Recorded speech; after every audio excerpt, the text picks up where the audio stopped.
कुरुक्षेत्र की विशाल युद्ध भूमि, जहां एक ओर धर्म और अधर्म की लड़ाई होने वाली थी, अर्जुन के मन को बेचैन कर रही थी। चारों ओर युद्ध की गूंज सुनाई दे रही थी। कौरवों और पांडवों की सेनाएं आमने सामने खड़ी थीं। शंखनाद हो चुका था और युद्ध आरंभ होने में बस कुछ ही क्षण शेष थे। अर्जुन, जो महान धनुर्धर था, जिसने असंख्य युद्ध जीते थे, आज इस निर्णायक युद्ध के पहले ही क्षणों में विचलित हो गया।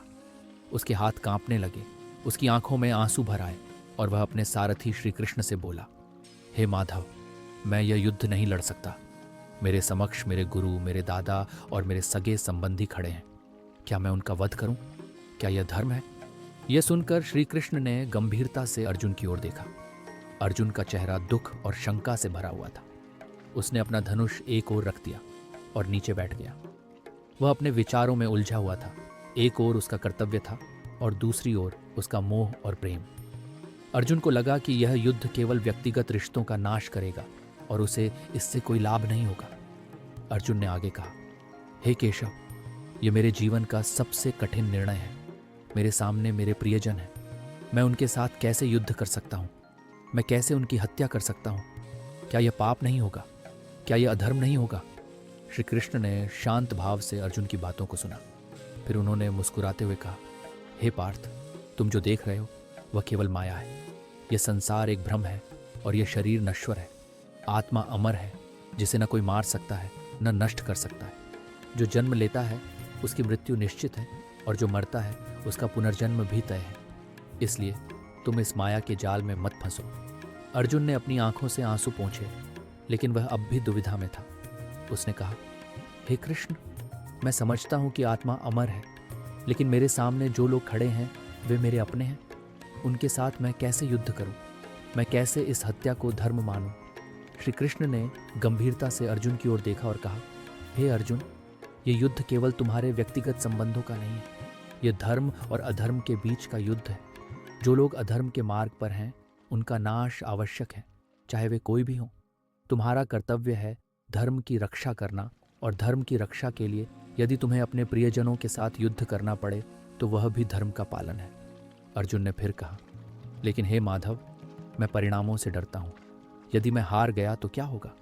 यदि मैंने अपने प्रियजनों को मार दिया तो क्या यह पाप नहीं होगा? क्या इससे मेरा धर्म नष्ट नहीं हो जाएगा?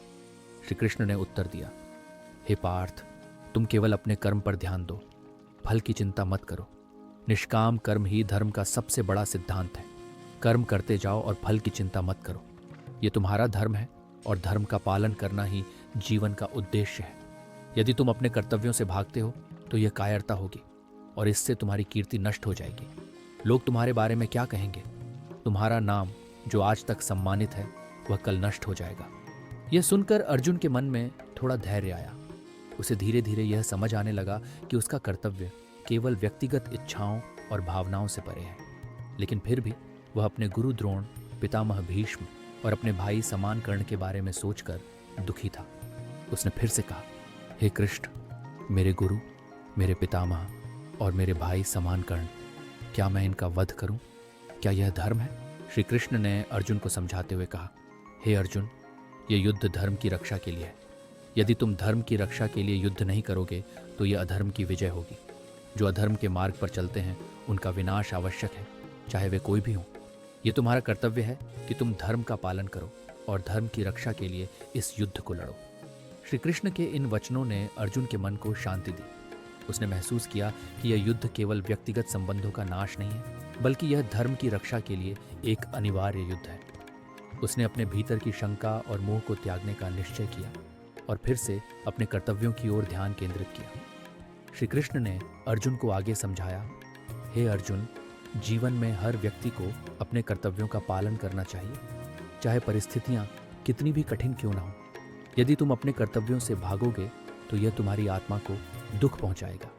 इसलिए अपने कर्तव्यों का पालन करो और धर्म की रक्षा के लिए इस युद्ध को लड़ो। यही तुम्हारा धर्म है और यही जीवन का सच्चा मार्ग है। यह सुनकर अर्जुन ने अपने धनुष को उठाया। उसकी आंखों में अब दृढ़ता थी। उसने श्री कृष्ण के चरणों में प्रणाम किया और कहा, हे माधव, अब मेरी सभी शंकाएं दूर हो गई हैं। अब मैं अपने कर्तव्यों का पालन करूंगा और धर्म की रक्षा के लिए इस युद्ध को लड़ूंगा। श्री कृष्ण ने मुस्कुराते हुए कहा, हे पार्थ, यही सही निर्णय है। जीवन में हम सभी को किसी न किसी समय दुविधा का सामना करना पड़ता है, लेकिन सही मार्गदर्शन और धैर्य के साथ हम किसी भी कठिनाई का सामना कर सकते हैं। जाओ और धर्म की रक्षा के लिए अपने कर्तव्यों का पालन करो, यही सच्ची विजय है। इस प्रकार अर्जुन ने श्री कृष्ण के उपदेशों को आत्मसात किया और धर्म युद्ध के लिए तैयार हो गया। यह संवाद न केवल अर्जुन के लिए बल्कि संपूर्ण मानवता के लिए जीवन का एक महान सिद्धांत बन गया। कर्म योग यानी कर्म करते जाओ और फल की चिंता मत करो, यही गीता का संदेश है और यही जीवन का असली उद्देश्य है। अर्जुन और श्री कृष्ण के इस संवाद से हमें यह शिक्षा मिलती है कि जीवन में जब भी हम किसी दुविधा में हों, जब भी हमें सही और गलत का निर्णय लेना हो, तो हमें अपने कर्तव्यों पर ध्यान केंद्रित करना चाहिए। सही मार्गदर्शन के साथ हम किसी भी चुनौती का सामना कर सकते हैं और अपने जीवन में सफलता प्राप्त कर सकते हैं। श्री कृष्ण के उपदेश केवल अर्जुन के लिए नहीं थे, वे हम सभी के लिए हैं।